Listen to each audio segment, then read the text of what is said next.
propose revisions that always seem to involve less respect for the rights of free nations and less freedom for the individual.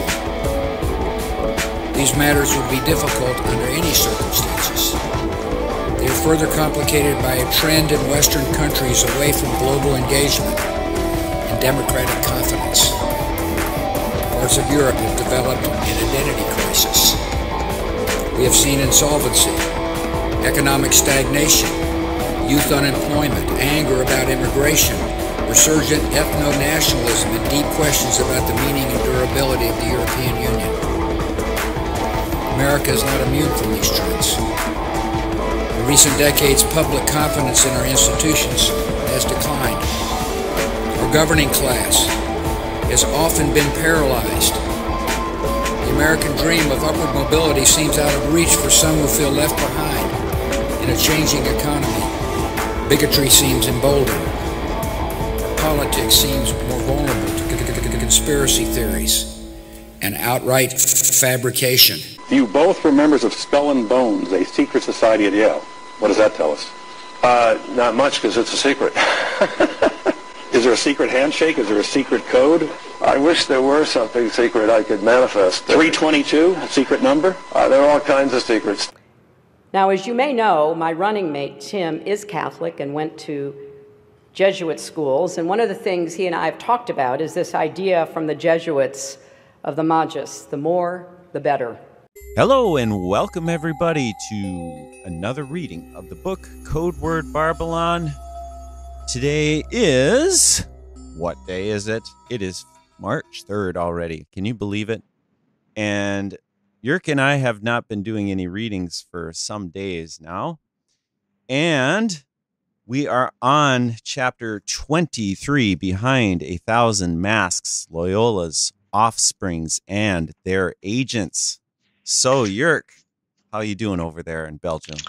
Oh, I'm quite well, and I just want to say a little bit about your intro. I have to make a comment on that. All right, let's hear it. First of all, you of course say welcome to another reading because we have stopped counting them a long time ago. We don't even know where we are. I think it is somewhere in the 40s in the meantime. Yeah. And yeah, it's easier to say just another another broadcast or another reading of the book Codeword Barbelon than to say a wrong number. Maybe we should get our things in order, number them, and then we know when we are doing a new reading saying, this is this reading. But okay. And then you said we didn't do some reading the last days. No, that's right. You were working in the system of the Antichrist, and I was reading in German. I didn't stop reading.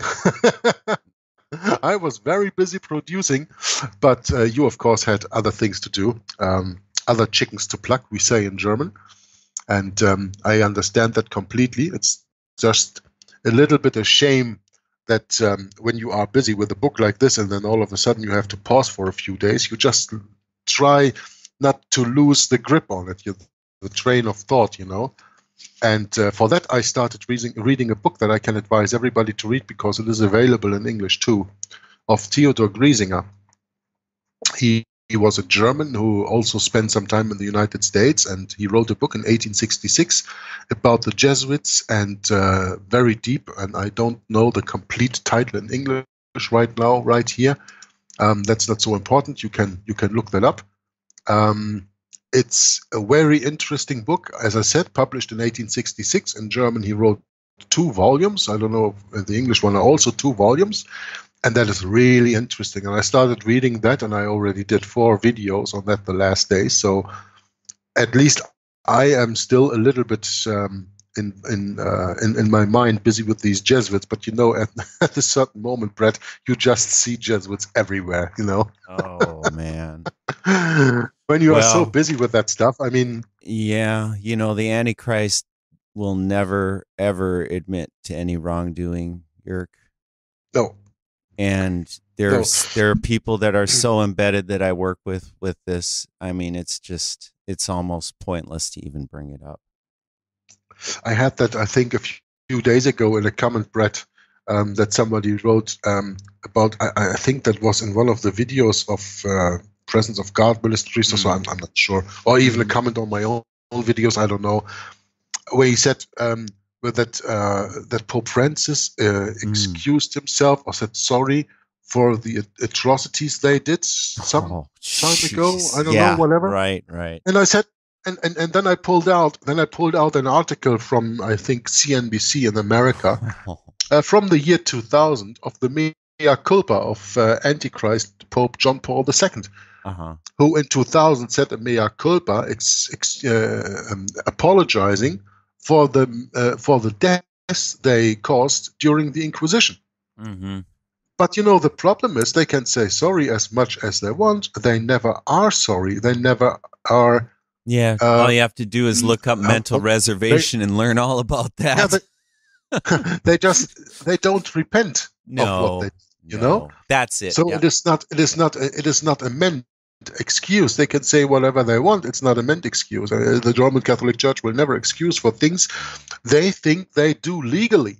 No. Because according to their Roman Catholic canon law, it is no crime to kill a heretic. No. That was one of the arguments also that Lachaise used when he was convincing King Louis XIV of France to revoke the Edict of Nantes, telling him, well, you are actually doing God a service because these Protestants are lost anyway. They are dead anyway because they are outside of the Roman Catholic Church, and outside of the Roman Catholic Church there's no salvation. They are just zombies. They are just walking dead. You don't do anything wrong with killing them. That's the way how he got him. And that's the way how they will get us in the future too, when the Inquisition is coming to America. Prepare for that. Yeah. It's gonna come. And I'll tell you something. Finish what you were saying. I'm sorry to interrupt. Please. No, just the reason that I'm saying that is also the reason why we are reading this Codeword Barbelon. We want to warn the people of the repeating of history. Yeah. Because people, not of their own fault, but they grow up in a system where they don't have the possibility to study history as it really happened. And with books like this, we have the possibility to match real history to Bible prophecy, and thereby can see the fulfilling of Bible prophecy before our eyes. And with this, I hope, we bring people back to studying these things instead of just using the television or the computer for entertainment, for playing games and watching television series and movies and chatting into oblivion with so-called friends on Facebook and I don't know what all. Right. and try to get the people out of there, because you know what the government fears the most, Brad? Educated people who can think for themselves. Critical thinking, exactly. Yeah, that's what they fear the most. Yes, they do. That's why critical thinking in the information age, brother. That's what they fear. That's why they do everything to prevent you from doing studies like this. This is why entertainment and all that stuff. But then you get into the principles the church is into, and they're self-replicating principles, and they work the same way. So when you start telling someone, well, I read the King James Version authorized 1611 version, they're like, well, no, you're bowing to King James the First, who created his own little bubble or whatever. They just can't see it that way because they don't study the history. They're not interested in the history. They already know everything. So let them know everything and let them go their way, I guess. I just received yesterday from a sister in Germany a wonderful paper from a guy whose name is Rudolf Ebertshäuser. And that text that I received of her is a PDF of 43 pages. So you hear me coming already. I again got something else added to my busy agenda to reading. It is called The Reliable Text of the New Testament, the Textus Receptus and the Changes in Modern Bibles. So this is something, of course, you have in English, you have this. Did the Roman Catholic Church give us the Bible from David W. Daniels from Chick Publications? You have this other one that we are going, or that I am at least going to do, Rome's Persecution of the Bible. I have an excerpt here as a PDF, and I also have the complete book reading that. That's always in English about explaining the people how the new Bibles are corrupted. But with this paper that I hold in my hands now, I mean, I don't hold it in my hands visibly because it's on the computer. It's a PDF. But with this paper, and I checked this guy out, and I checked the paper out a little bit, he is a little bit of he is accused of being a Darbyist. Yeah? And I don't care. The thing that I read from his paper up to now is absolutely legitimate and in defense of the Textus Receptus and the King James Bible in English and comparable Bibles in German. So I'm going to read that paper too, and I just think this is wonderful, and more people should be busy with these things. I agree. I absolutely agree. It all comes down, and then you can make your little comment before we go into the reading. Sure. It all comes down to the quote we could read from Martin Luther. Let me just pull that up, not out of my behind, but out from my computer here. All right. Good. Because I don't wanna quote a few words. I wanna really quote the whole thing. Yeah, there's a big difference and there. I know what you mean. Yeah, there's a big difference. There really is. You know, you can't retain everything. You can retain some, but you know, it's really hard to get everything memorized unless you really, really need to do it.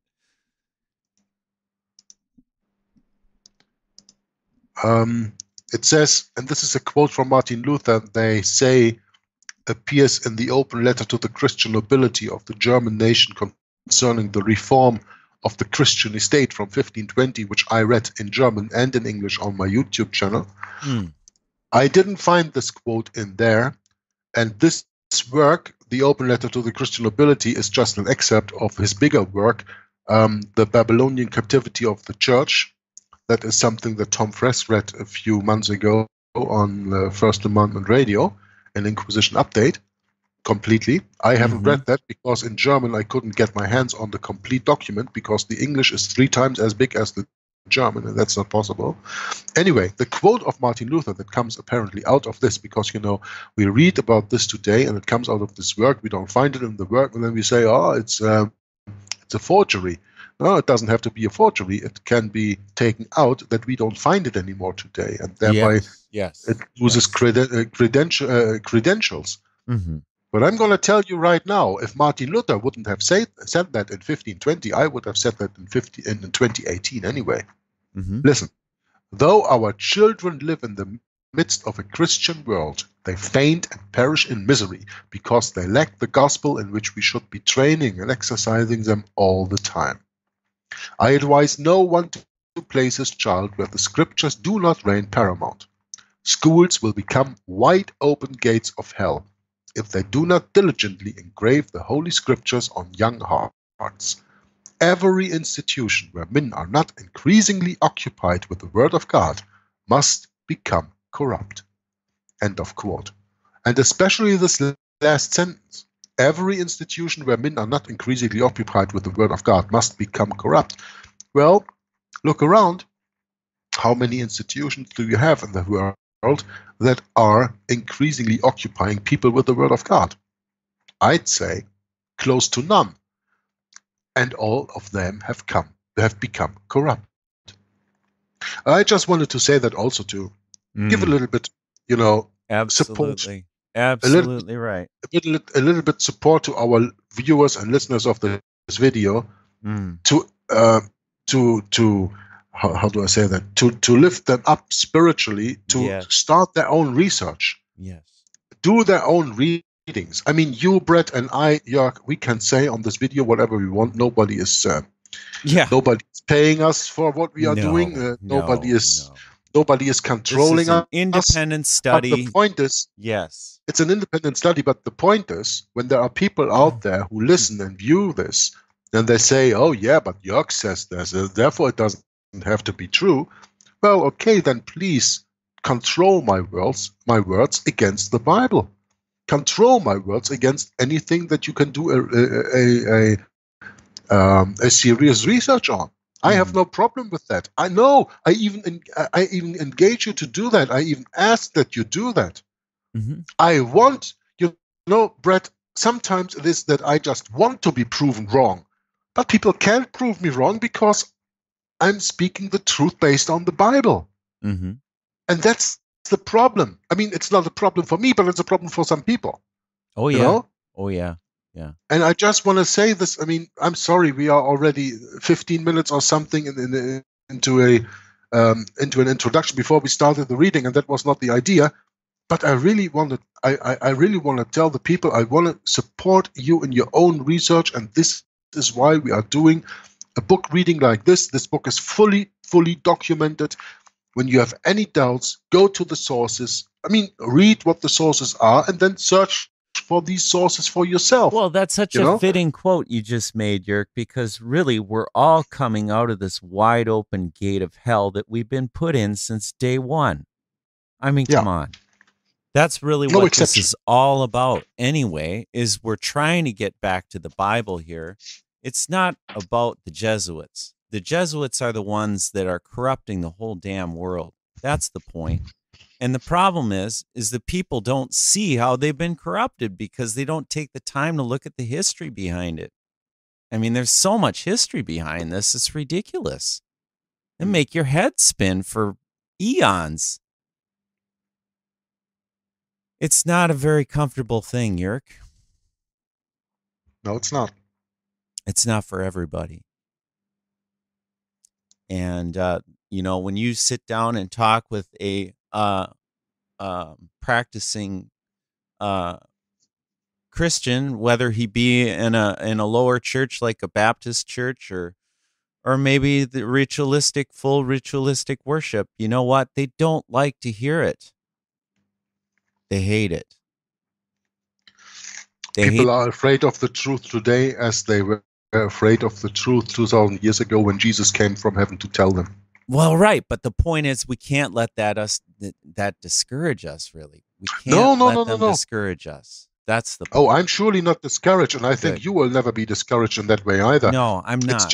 It's just that we wanna in Flemish we have a very nice saying that goes een hart onder de riem steken.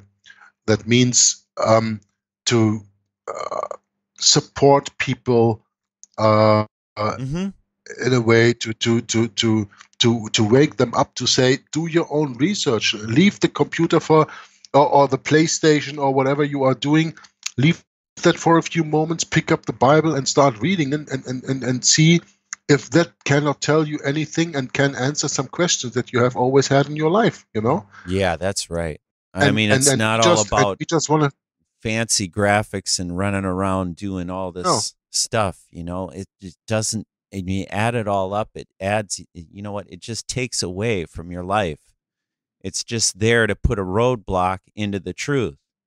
It's there to, sidetrack you and to screw you up, and get you all thinking about something else, that's the whole point, is that these doctrines are from the devil, that we're brought into a very devilish world and everything involved with it. Yeah, it's an antichrist world, and we're dealing with an antichrist system, and the people just simply don't know, Jörg, that the Roman, the Roman Empire morphed into this Holy Roman Empire. It was based in Germany, Jörg, right?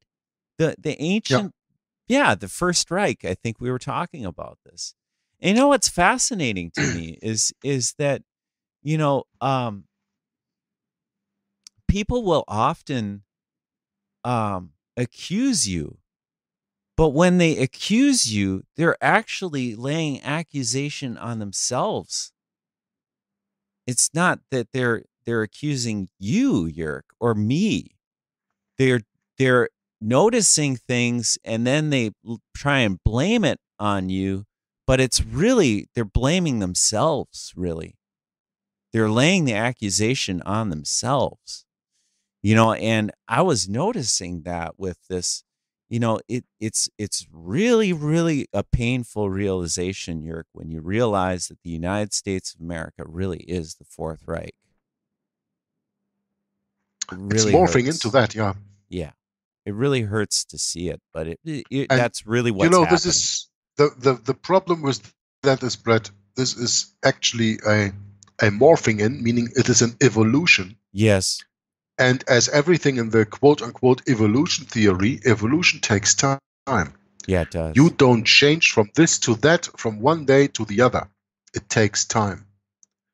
And the United States of America takes a lot of time to change from a Christ-like nation into a beast that speaks as a dragon, as Revelation 13 speaks about. That's right. And the problem is that in the in the earlier days of your nation's history, there were a lot of people who were aware of that fact and even tried to warn people. I mean, think of the Monroe Doctrine and all that stuff.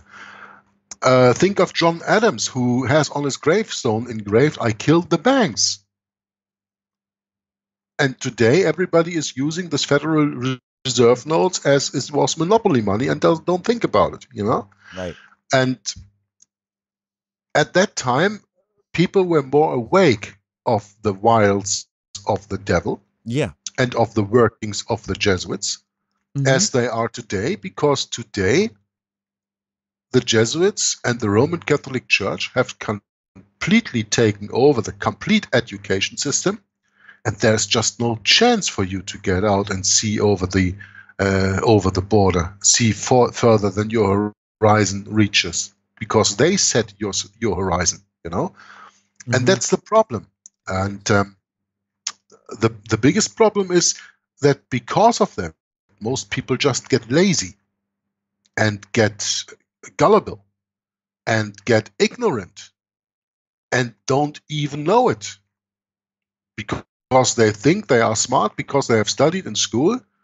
Romans 1 tells us with all their wisdom they became fools, right? Right. I think it's in Romans 1 verse 19 or somewhere thereabouts in the later part of that wonderful chapter of Romans.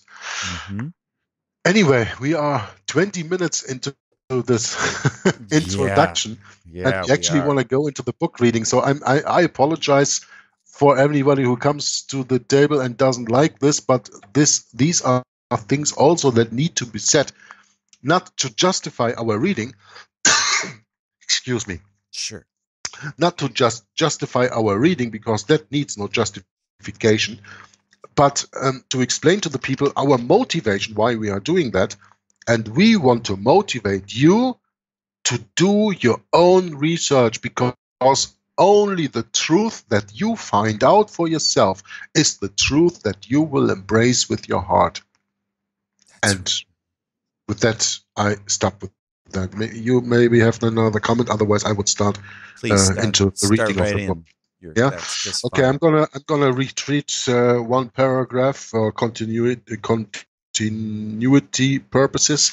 I go back to page 225, and there the last paragraph that goes into the page 226 also, and that's where we ended. And that's why I'm going to read this quote again. That comes from Satan's Door to America, a tract by J. Edward Decker, an ex-Freemason. And it reads as follows. The following abbreviations, which can often be found on tombstones, indicate to which secret order of Catholicism a deceased belonged. KM stands for Knights of Malta. KSTI, Knights of St. Ignatius. KPC, Knights of Peter Claver. K of L, Knights of Loyola. KKK, everybody knows that, Knights of Ku Klux Klan. KOTM, Knights of Maccabees. KT, Knights Templar. LK, Loyal Knights of America. MRA, Royal Arcanum. RMOKHSJ, the Religious and Military Order of the Knights of the Holy Sepulchre of Jerusalem. RK, Roman Knights. LOM, Loyal Order of the MOOSE. COF, the Catholic Order of Foresters. And the OES, Order of the Eastern Star, a Masonic order whose signe or motive is an inverted pentagram, as worn by Satanists, unquote. And if you want to learn about the history of the pentagram, then I would like to turn you to your Bible, and you open up in the book of Isaiah, chapter 14, verse 12 and the following, and you will hear of the rebellion of Lucifer in heaven, which got him I just wanted to say excommunicated. Yeah. Which got him thrown out of heaven with the 5 eyes of his pride, and every one of this eye stands for one of the points of the 5-pointed star, the pentagram, the inverted star. And whether you turn that star up or down depends on your viewpoint, if you are a Luciferian pointing up or a Satanist pointing down. Okay? And this Eastern Star, as it said so, the order of the OES, Order of the Eastern Star, is a Masonic order whose signe or motive is an inverted pentagram as worn by Satanists, meaning that one is pointing down. In the Eastern Star Manual, we read the following, quote, "The Order of the Eastern Star exists for the purpose of giving practical effect to one of the beneficent purposes of Freemasonry, for the welfare of the wives, daughters, mothers, widows, and sisters of Master Masons. Your badge is the square and the compass within the star, an emblem of the relationship existing between the Masonic fraternity and the Order of the Eastern Star. Your badge is the sun with the star. Your badge is the cross keys within the star." Unquote. Now the alert reader will at once recognize that one of these emblems is Islamic and the other Catholic. The papal cross keys of St. Peter. From the same manual we read, quote, "By means of secret signs we are able to make ourselves known to each other wherever we meet. We are governed by the laws, rules, and regulations of the Grand Chapter, and by codes of bylaws framed by ourselves. These we are bound to obey so long as we remain members of the order. You have been informed that we are in possession of certain secrets, by means of which we are enabled to recognize one another whenever we may meet, and that we purpose to put you in possession of these secrets, that you too may be recognized as a member of the order." Okay, I've got a comment. Yeah, please. We have a footnote number 11. Robert McCoy. This is standard authorized ritual of the Order of the Eastern Star. And it says here, the Order of the Eastern Star is believed to be the 5th largest fraternal organization and the largest female order in the world. In 1917, it had nearly 900,000 members, and its membership roll is increasing at the rate of 50,000 a year. That's from the Builder magazine, November 1920. Wow. Yeah, interesting. 1917, 900,000. That's quite a few. Yeah. And especially when you see that we are now 100 years later, 50,000 a year. Oh, that means that means 105 2 zeros, times add 50,000. 2 zeros. Yeah. Yeah, that's 5 million, right? Yeah, right. 5 million more members, probably, at least. So maybe 6 million or so now. Maybe, because the world is exploding and we have already more than 7 billion people living on this earth for the moment. Yeah, then. And I remember some time ago we were on the verge of 6 billion, and now we are already over 7 billion. So, well, and we're at an all-time high with all these occultic things going on. So who knows how many members now? Could be way more than this. That's right, yeah. But these revelations speak for themselves, the author continues. I just want to go into the last sentence on the first paragraph again.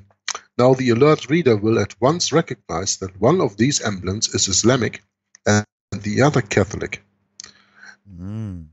There is no problem with mixing Islamic and Catholic and even Protestant symbols. I mean, a real Protestant doesn't have a symbol, but let's say Freemason symbols, okay?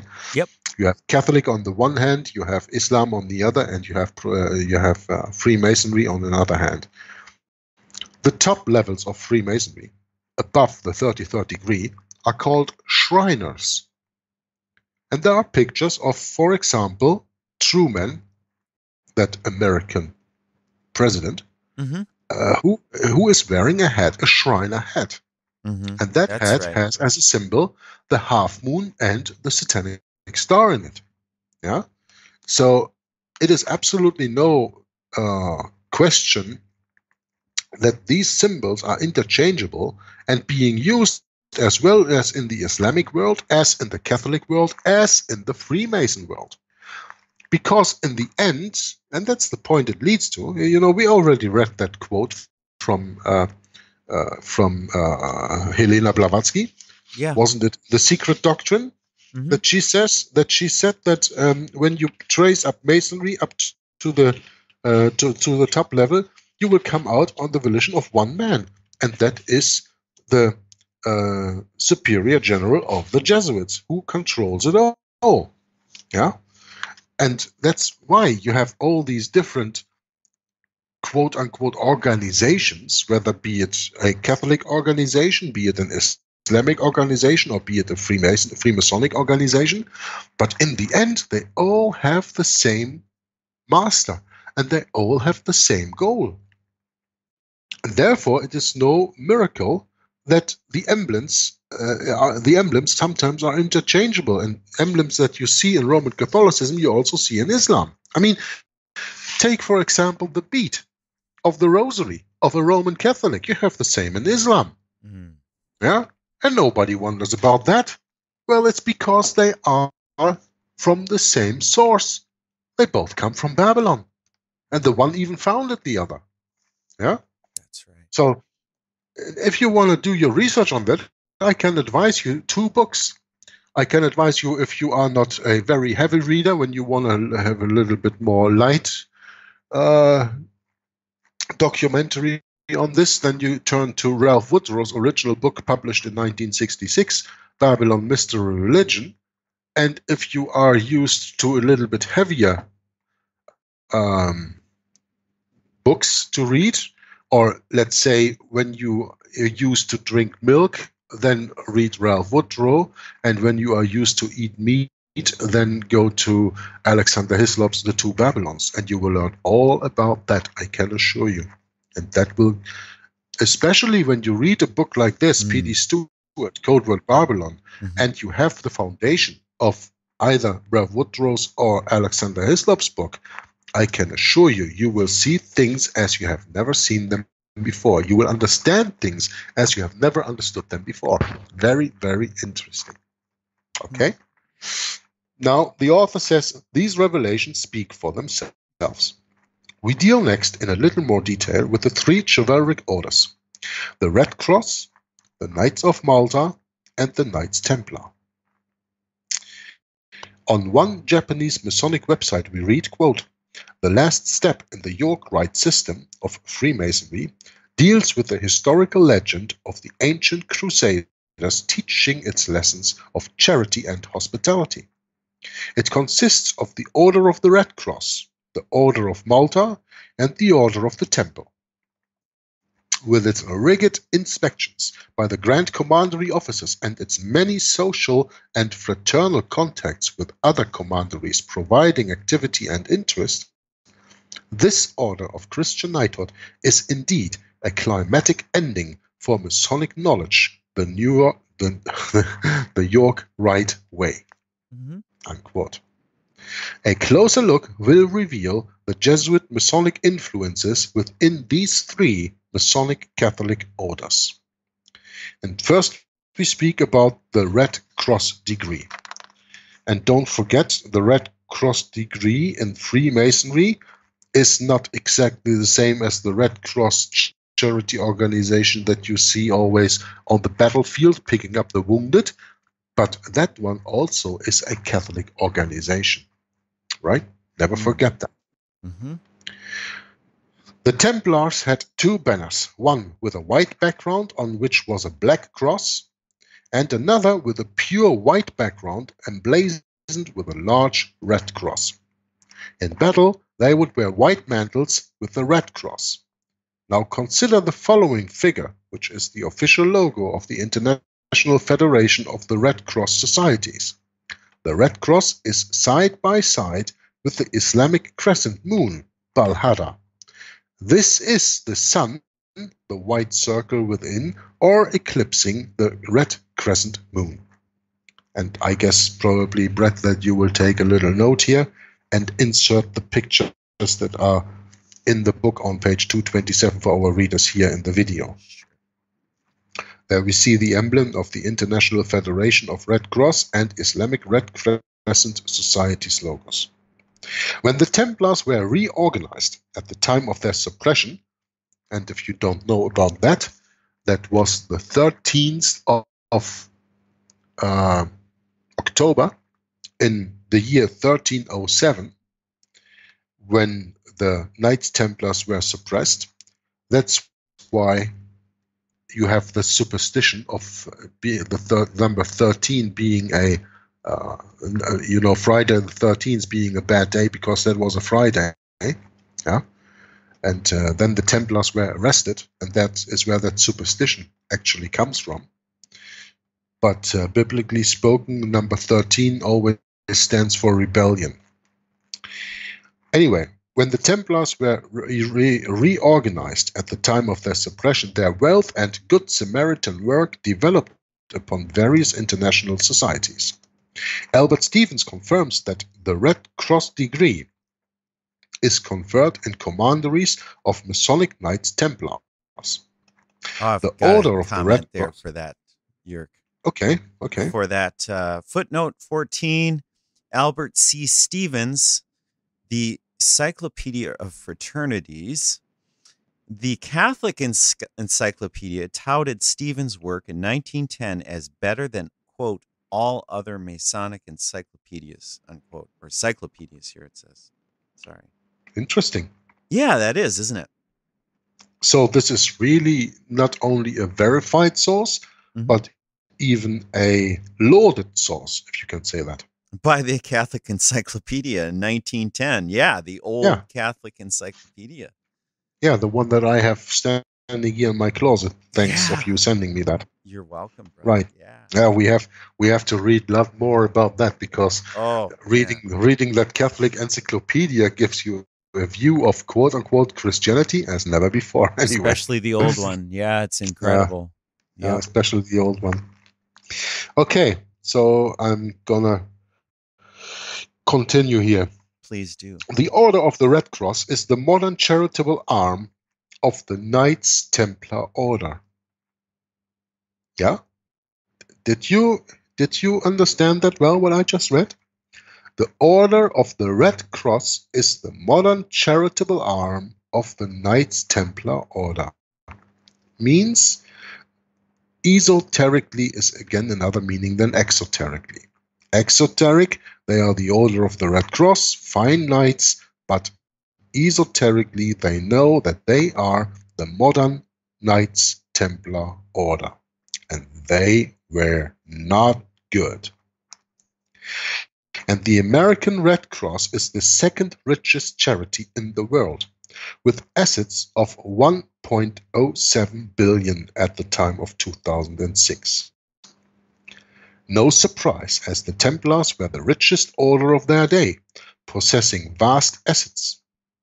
We shall see later the Order of the Knights Templar has been ritually and substantially preserved within the higher degrees of Masonry.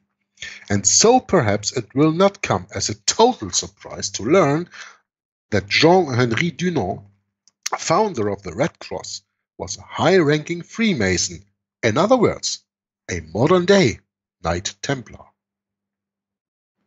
Notice too that the Japanese Grand Lodge's website, in footnote 13, speaks of that, and that is www.japan Japan, and then you have this minus sign. What is that? Dash, or how do you say hyphen? Dash. Yeah, hyphen. Hyphen. Ah, yeah. Thank you. Japan-freemasons.org/docs/yr.php. So you can look that website up, of course. That's what he's referring to here.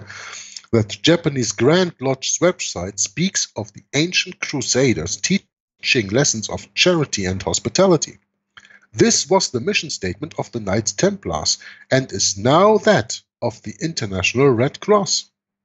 Thus, the fact that the founder of the Red Cross was a Freemason command Masonry Not at all, as we shall see why in chapters 49 through 61, I think that is, between pages 387 and 422 in this book. I hope I didn't misread those numbers. I think it's 39, actually. This is 3 X's. 39 through 60. Yeah, but, you know, it's... I don't know. I'm not that good with these Roman numbers. It's fine. No. Don't worry. It's people really should get this book and you know, research it themselves if they really want to get something out of this, because we can't get everything, every tiny little detail in here crammed into this recording. You know, we just can't. You know. Anyway, from page 387 on, we will see about that. You know. Mm-hmm. Mark also that on the Japanese website, these Catholic orders, the Order of the Red Cross, the Order of Malta, and the Order of the Templars, are all described as a climatic ending of Masonic knowledge in the York Rite degree, and as having many social and fraternal contacts with other commanderies. Who are these other commanderies? They are the various degrees of the Jesuit order. You want proof? Here's proof. We have conclusive proof that the Order of the Red Cross, the Order of Malta, and the Order of the Knights Templar are different degrees or hierarchies within the Jesuit system of Freemasonry. Rebold's History of Freemasonry tells us, quote, Knights Templarism, as known in America, comprised the 3 degrees, viz. The Knights, for example, that is, Knights of the Red Cross, Knight Templar, and Knight of Malta, introduced into the United States in 1808. By the way, that is during the time of the suppression of the Jesuits. Yeah, don't forget that they were suppressed between 1773 and 1814. Okay, so interesting. This is during the time of the quote-unquote Illuminati being the forefront organization of the Jesuits in that time.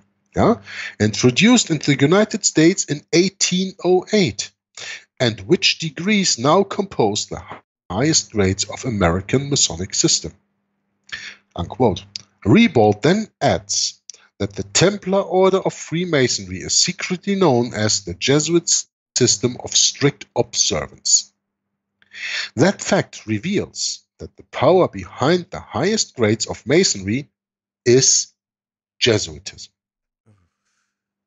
Again, that fact reveals that the power behind the highest grades of Freemasonry is Jesuitism. Now, listen. It is so important that you understand this. We read already about the oaths of the Jesuits, right? Right. And we know that the Jesuits always control both sides. So you have Freemasonry on the one hand, that lures Protestants into a secret society, which a Bible-believing Christian should stay away as far as from the devil, but they don't. And on the other hand, you have the Roman Catholic Knight Orders. And the Jesuits control both sides of the story. So whether you are an openly admitted Roman Catholic, or you are a Freemason, then you are just a Catholic in disguise. Because you're working for the same goal, and your boss is the same boss. Because on the top, it is all Jesuit controlled. And this is what P.D. Stewart tells us here. And that fact that we've just read about from Rebold reveals that the power behind the highest grades of Masonry is Jesuitism. And since Jesuitism is the policy of the Jesuit order, is the policy of the people who are belonging to the Society of Jesus, which is by Regimini Militantis Ecclesiae a Roman Catholic monastic order, you're Catholic. And you're a Jesuit anyway. or working with or for the Jesuits, knowingly or unknowingly. But that's what Rebold revealed us to here. And P.D. Stewart continues and says, but there's even more. Emmanuel Rebold was past deputy of the Masonic Grand Orient of France. This is what he says of the Jesuits' role in Masonry. Quote, notwithstanding the confusion that they had created, the Jesuits had accomplished but one of their designs. They arranged the systems styled clerkship of the Templars, an amalgamation of the different histories, events, and characteristics mixed with the reveries of the alchemists. In this combination, Catholicism governed all, and the whole fabrication moved upon wheels, representing the great object for which the Society of Jesus was organized. Need we say more? Now we read about the Knights of Malta. And therefore also very interesting, I advise you to turn to the book Rulers of Evil, where he speaks about Tapasauci, where he speaks about the Knights of Malta and Ignatius of Loyola, how he received all the secret knowledge on a journey. But let's go into this book first. Let us look more closely at the Knights of Malta, which, completely spoken out, is the Sovereign Military Order of Malta, with the abbreviation SMOM. The public face of the Knights of Malta is a charitable organization. Isn't that strange? All these organizations on the front, on the outside, are charitable. That's right. Huh? And what is charity? Brotherly love. You know? And what does the Bible say? Love is the fulfillment of all the commandments, right? Right. When you love, you have it all. That's why they put that behind that. In that way, openly, you can never ever attack them. It's all charitable. They are so wonderfully caring for people in the hospitals and in the homes for the elderly and in the homes for the handicapped. That's right, but they never tell you that in the first place, by poisoning our food and everything else that they do, getting us sick in the first place. Huh? Yeah. So first they put us in the hospitals, and then they take care of us when we are at the hospitals. And why is that? Because first we spend money for all the pills that make us sick, and then we spend money in the hospital to get better again, all by their help. So it's all about what? Money. Money, money, money, money. They got it all. You pay for everything. Yeah, you do. And under the disguise of a charitable organization. Huh? The public face of the Knights of Malta is as a charitable organization that raises money for various philanthropic endeavors. And by the way, look up that word philanthropic. What does that mean? What does it mean to be a philanthropist? And then it is not so charitable anymore when you understand that word. In areas of healthcare and international relief. They own and direct infirmaries and hospitals under the auspices of the Order of St. John, who operate the St. John's Ambulance Service. However, according to American historian James Parton, the Jesuits and the Knights of Malta stay in the background, while the missions of other orders do the work in the public view. And I'm gonna tell you right here another little history about that. Because what the author says is absolutely 100% correct. And then you have to understand that, and I only name this one example, Rupert Murdoch, the owner of Fox News Network, of the whole Fox network. He is a knight of Saint Gregory. You know, Saint Gregory, the Antichrist, has an own order. That is a Roman Catholic order. But that, of course, is not in public. But he is a member of that. and thereby that means that all his endeavors are Roman Catholic controlled. No more and no less. Okay? Now, where was I? Who then are the Knights of Malta, and what is their role in the Millennium Endgame spoken of by Malachi Martin? Malachi Martin, I tell you, you gotta be careful when you read of him.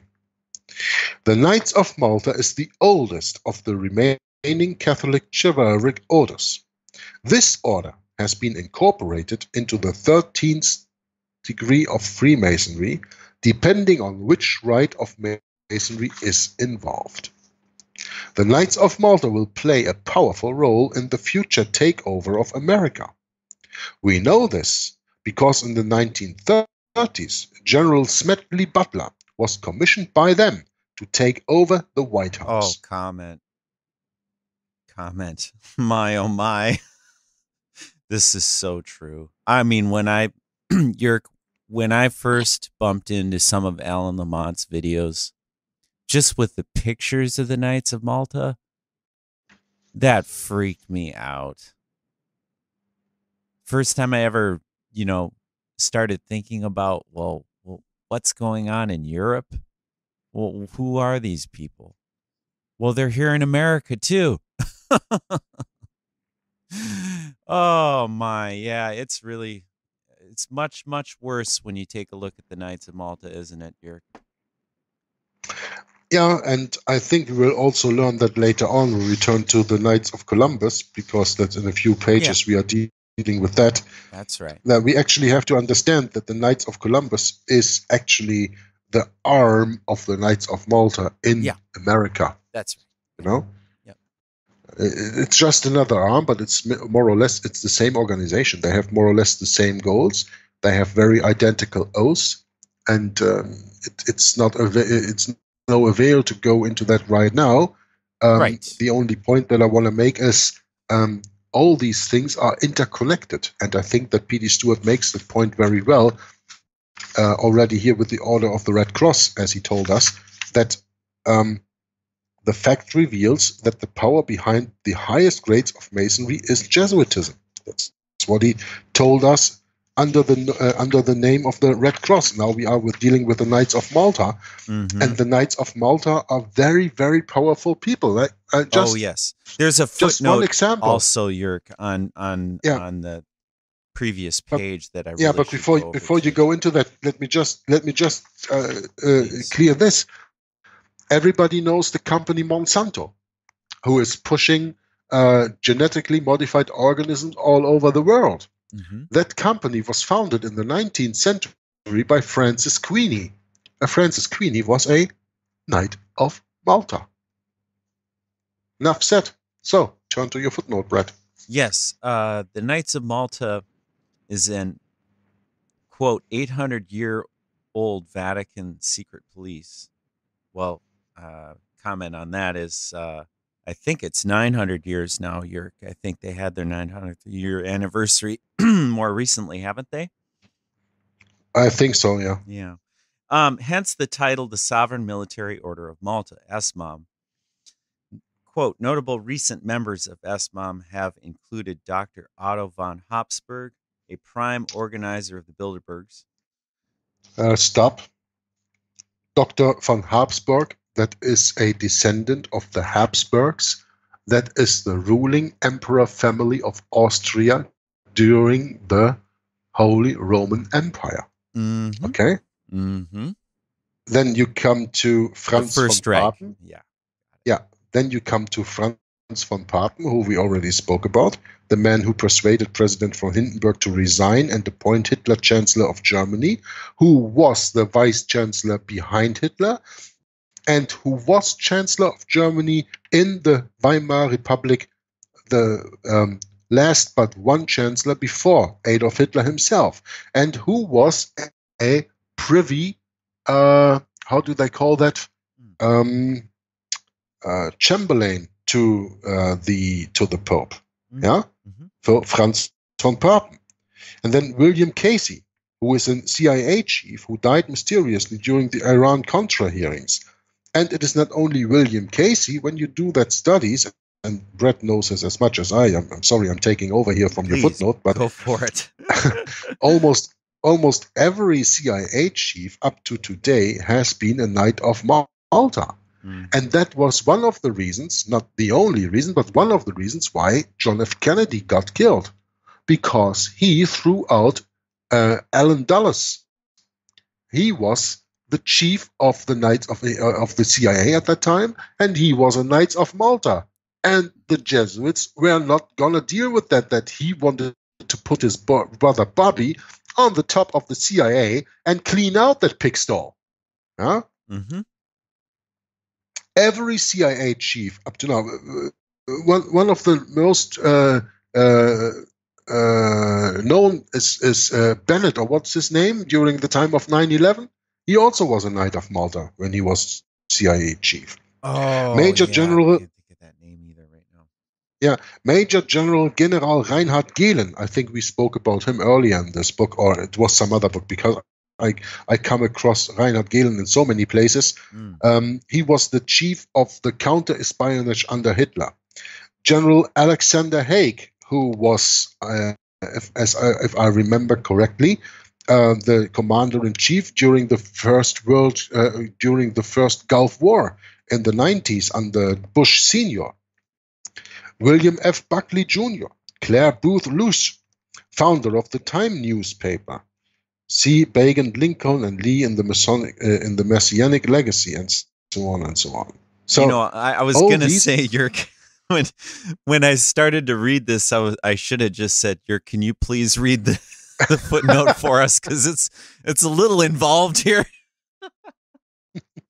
Yeah, no, I really appreciate it. I really do. Please. Okay, no problem. So let's continue. The Knights of Malta will play a powerful role in the future takeover of America. By the way, how long have we been recording, Brett? Isn't that 55 minutes right up to now? Probably, yeah. Mm-hmm. So maybe we should come to an end, because with this sentence, it's an interesting sentence to start the new broadcast. Yeah, I think you're spot on, brother. You're spot on. That's a really, this is a good thing to end on too for America.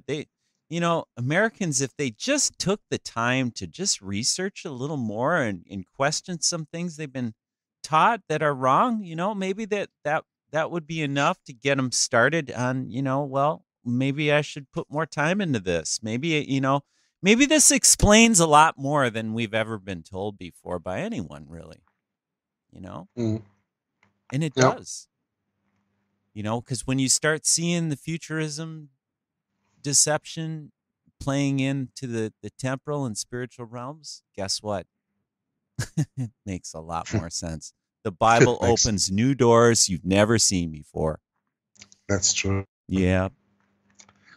Never forget reading the Bible. That's right. That's what this is all about. We want to point you to the Bible. This is just a stepping stone right here.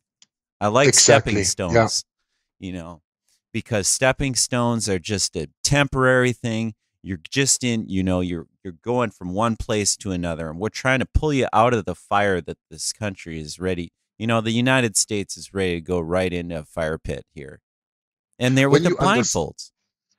When you understand history a little bit and the workings of secret societies, what this book is dealing with, you read the Bible as you absolutely, completely correct said, Brett. You read the Bible with other eyes, and you understand the Bible all of a sudden much better than you used to understand it. Yes. Just because you have this background knowledge all of the time, and all of a sudden all the puzzle pieces fall together, Yeah, I made in one of my German videos, I made that parable. I told them, listen, now imagine I give you a jigsaw puzzle, and that jigsaw puzzle contains of 5,000 different pieces. You can buy jigsaw puzzles even with 10,000 or more pieces, but let's say 5,000. So that's quite small, the pieces. And it is quite a big picture that you have to put together. Now assume that I take off 478 of these pieces, randomly, from everywhere. And you are going to put that picture together. Do you think that you can see the whole picture when I take out almost 10% of all the puzzle pieces that you actually need to make the frame working? No. And with books like this, you fill in the puzzles of the puzzle pieces, the missing puzzle pieces of your understanding when you are reading the Bible. And that all of a sudden you will get a better understanding of the Bible. Because the Bible is a spiritual book, but it can also be approached from a worldly view.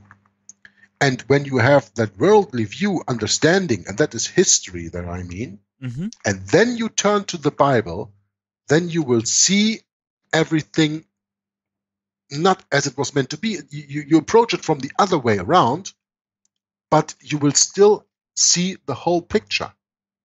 Because, you know, in the Bible we read prophecies, and prophecies are nothing else but history told in advance. Today, 2018, we have the history to look back on history and to fill in the gaps and understand Bible prophecy from fulfillment in history. And therefore, these books are so important, because maybe up to now, the Bible was a book, quote unquote, of 7 seals for you, because you didn't understand the prophecies, because you did not have the right understanding of history, because you have been told lies all your life in the education system that you attended on. And that is normally, because, I mean, that is not something that we that I am saying to blame you or so. We all have been in that way. And now, for the first time, with books like Codeword Barbelon, you have the possibility to see the Bible prophecy in the light of the real understanding of real history and see them fulfilled. And that will give you growth in Jesus Christ. And that's what it's all about. Brett and I are doing this reading of this book and all the other stuff that we are doing only and only to spread the word, because Jesus Christ commanded us, go into the world and spread the gospel and teach the gospel to every creature. And this is the way that we do it. This is the way the Holy Spirit chose us to do this, because we are no preachers from the pulpit. We are no priests, no pastors, no reverends, no whatever. This is the way that we bring the word of God to the people. And we hope and pray that you, dear listener and viewer of this video, are one of them and are being edified by the study of this book, and will gain a deeper understanding of the Bible when you read it up from today. And with this, I want to close, Brett, and I leave the closing remarks for you. Thank you, Jörg. Yes, and I think I will just say goodbye to everyone, and hoping to do this again soon, Jörg. And thanks so much for all the time and energy invested that you've done and all the readings you've done so far. I really enjoy the readings you do, Jörg. So we'll catch up next time. God bless everybody. See you then. Bye-bye.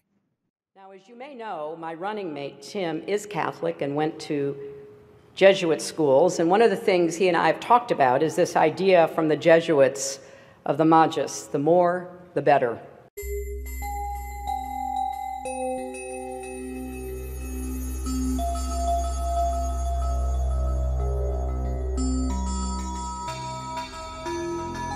That for the first time in human history, for the first time in all of human history, almost all of mankind is politically awake.